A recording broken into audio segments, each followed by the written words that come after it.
I'm Charlotte McGill. I'm currently working as a sport rehabilitator at Cosgrove's Physio. I've started bodybuilding, or figure training we call it. Started May last year, May 2012, and then since then I've done about 5 competitions. I'm just heading for my 6th competition now, competing at amateur universe level.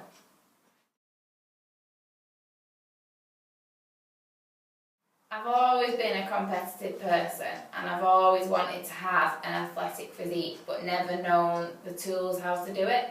So I've always overtrained, trained as much as I can, eaten very little and never got the results that I've wanted. Since I started working at the physio place after I graduated, my boss is a bodybuilder and he noticed that I wasn't training right, I wasn't eating right, and I was just looking very skinny for the amount of work that I was doing. So I followed a weight training program, followed a diet over Christmas for 4 weeks and stuck to it and just saw like dramatic changes. And then since then, I was about a month after that, I noticed all these changes and decided I wanted to do a competition. Knowing that I could train how I used to train, which was a lot more than I was doing now, I cut it down a lot. Knowing that I could do that and eat as little as I was, made me even more determined to do the professional bodybuilding and know that I would get the physique that I'd always wanted with the guidance from someone who knew what it was doing. So I took all my passion in how much I used to eat little into the competition prep. And then from there, I just got the best feedback and I won my first competition. And then I've just followed it up and carried on since then. And I've since qualified in about 5 competitions and I'm heading to the next one now. And I just think a strong-minded person is what I am, and I've always been competitive and it's just helped me along the way.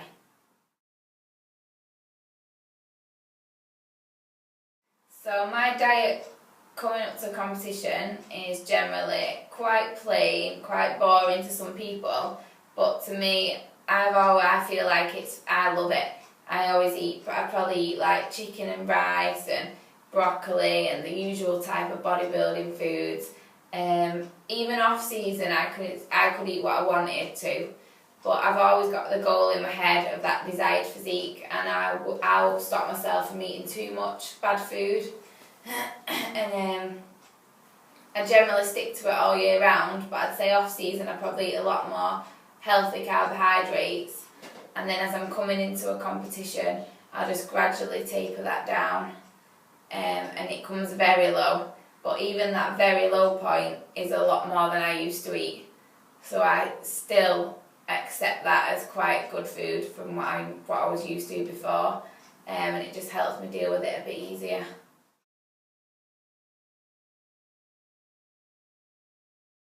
I'd say it's very psychologically demanding. I'd say the psychology of it is let's say a good 8 weeks before your competition is the hardest point, because you're still you're training so hard constantly with big heavy weights to build the muscle, and slowly your energy comes down, and then you're still having to go into the gym, still having to push the same weights but with less energy. So those aspects of it are the worst, and I think as your calories drop and your carbohydrates drop, it affects the brain and you don't think the same. You look in the mirror and you think that you're not right, you look in the mirror and you think, I'm not going to make it, and then all that, some people can suffer with that and then think that they can't do it, whereas because I've got someone mentoring me and someone keeping their eye on me, they just keep me sane and keep me telling me I'm right, I'm on track and everything's going to be fine. So I mentally know that I'm going to be fine no matter what I think, because I've got someone telling me what to do. I think if I was on my own, it'd be a lot more difficult. But stuff like that, that's where your mental strength comes in, and I think once I've got over that tough bit and I've done my competition, I'm actually a stronger person myself, and I will find positives in everything, because when it comes up to that competition prep and I feel that low and I've got to go in the gym and lift heavy weights, you would dig so deep in your mind to find any positive you can, and just thinking about that stage and what you're going to achieve when you're up there is anything that could just push you through it. And then after all the hard work's done, you know that you couldn't have pushed any harder. And then, I don't know, I just think you come out of it stronger if you put yourself through the worst.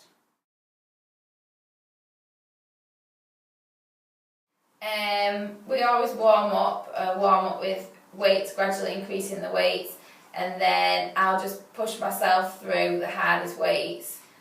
And then if I just push myself until I physically can't push it anymore, and then I'll just have to drop it down. If my body physically can't take anymore, that's it. I'll always have someone with me to help me kind of push that last bit out, but I just know when to stop. Some people can go too far, but generally you know when to stop, and then I'll just refuel myself after the workout and make sure everything's right. Really, it's never an unhealthy sport. You're always gonna feel your worst, but you always recover.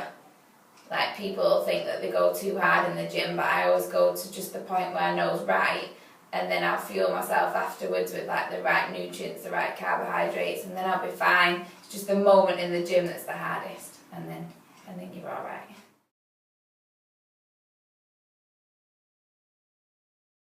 I'd say your mind starts playing tricks about 4 weeks out. I'd say for the rest of the time it's fine. It's just your energy's not as much as it was before. Your mind just kind of, you just doubt yourself and whether you've gained enough muscle, whether you're lean enough, whether your weight's doing the right thing. But if you're on the right plan and you're doing the right things, it will come in. You've just got to be patient. It's patience and consistency, and you'll get there. It's just sometimes you can doubt whether you're on track, but generally most of the time you are, and it's just your mind that's doing it.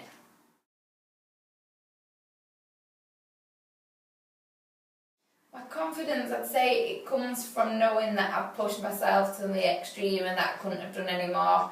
If I stand on that stage knowing I could have maybe worked a bit harder, I could have dieted a bit longer, then I won't be as confident about how I look. Whereas if I'm up there and I know that I've cried tears, I've sweated, I've just sweated it out, I've just done everything I can until I'm like, sometimes I'll just need to lie on the floor in between like work, and points like that, you know that you've done all you can.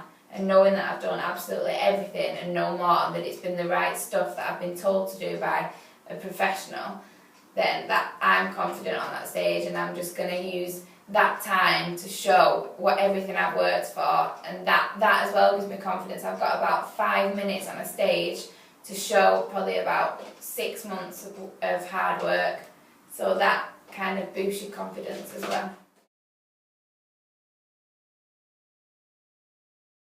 The last couple of minutes, I'd say I have butterflies, like the biggest butterflies you can ever have in your tummy. But what we do as well is we do have a bit of wine before we go on stage, because that acts as a bit of a diuretic and like gets rid of any water. So after like so much time of no alcohol, a little bit of wine before you go on stage kind of gives you a bit of confidence as well, and prepares you to go up there and you're a bit more careless than maybe without it. So that helps. And then we also do like pumping up with some weights before we go onto the stage, so that makes you feel a bit easier. And then, I don't know, it's like as soon as you walk out and the audience is there, you're just in another world. Sometimes I don't even remember it, to be honest. It's that much, like, it's that crazy. But yeah, I suppose you just go into another world as soon as you're on the stage.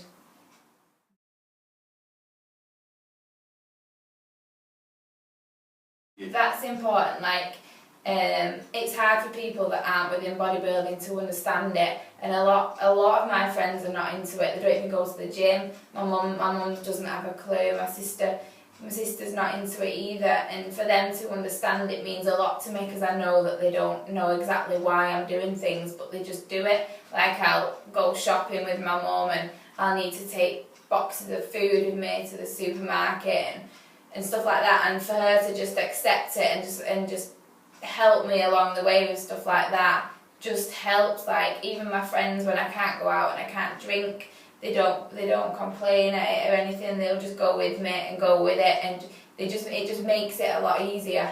So having people that don't have a clue about it to support you I so appreciate it. Like, I'm always trying to thank people afterwards, like, for putting up with me through it, for not, like, while I'm not drinking and maybe I've been a bit quiet and not myself. So it really helps, really. And then the people that are within it are always there to kind of perk me up and tell me that I'm doing things right and I am on track and I am looking good and I'll do it and stuff like that. So that keeps me motivated. So it's a combination of people knowing what they're talking about, telling me that I will do it, and then people that are not quite sure what I'm doing but keeping me going and keeping supporting me. It kind of all just helps in a big way.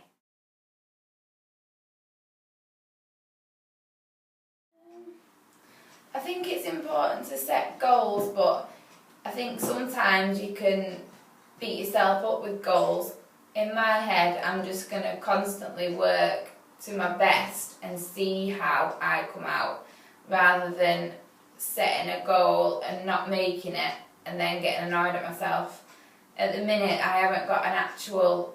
I mean, I'd love to become Miss Universe. That would be my all-time goal, but I've got no time frame for that to come. I'm just going to keep doing what I'm doing and see where I come, and then I can just go from there. Whereas if, like, I know that I'm not ready yet, so I'm just going to keep training, keep going each year, see how I get on that next year maybe, and then from there gradually increase it. But I've never really got an exact goal in my mind to achieve.